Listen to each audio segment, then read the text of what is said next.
Is go bailin víte gun na mí a hannig ochtrán agus hard stúrthach man Luachlas Gaeilge le cur chuig an nua cheola le táhacht agus go dtíhann le lárnacht an club san agriochta Jarabhú.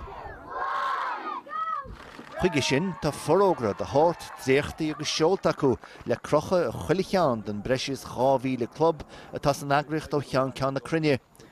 Forógra in bhfuil Jarabhú ar lochan na chuman Luachlas Gael agus an táhacht ar le atá le hill gáhálacht pobl san agriocht.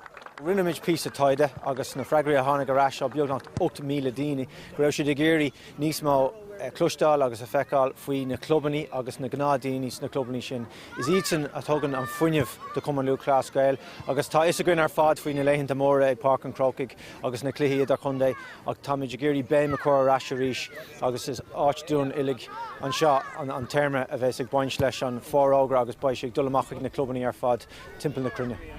Ní timpiste be gur go Cumann léamh colm ciile chun na mí a hánagus neo chun an seola seo dhéanamh. Cumann in bhfuil 2,000 ball agus breis leichéad foidean. Club a tá mar chuisleán cheantar. Tá sé ar áscúil sé tarlún seo, tá muid anbródú las ar club, tá muid ag chur fáilte mór ribh gachéine bheith an seo aniu, agus tá sé go hinnte gur féidir lena haispóint a gcuoine na rudí simúil agus na rudí agsúil gur féidir le club a dhéanamh. Ní amháin na rudí tradiisiúnta cosú leis an sport agus an peil agus an ammoníocht ach na rudí eile go léir gur féidir linn go léir a bheith a dhéanamh do gachéine sa counter agus sin an rud is tábhachtaí dúine an seo ag Golim Kills. Tá gach rud ann sa club, dhéanann tú go leor cuarda, tá go leor sport agus sprí ann, tá sé just go hinntoch.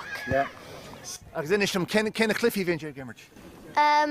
Maníocht, peil, tá camogaí, tá like mindfulness Tuesdays agus daoine ag fáil an Gaeilge an aine agus facad.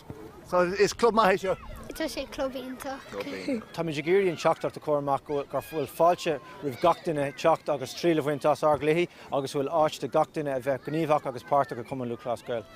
Tá mí sir ó rathí idir chunda an bhí seo, deis is léad, díadú air agus ahantas a thuirt do bhain chloch na hagriocht an club áitiúil.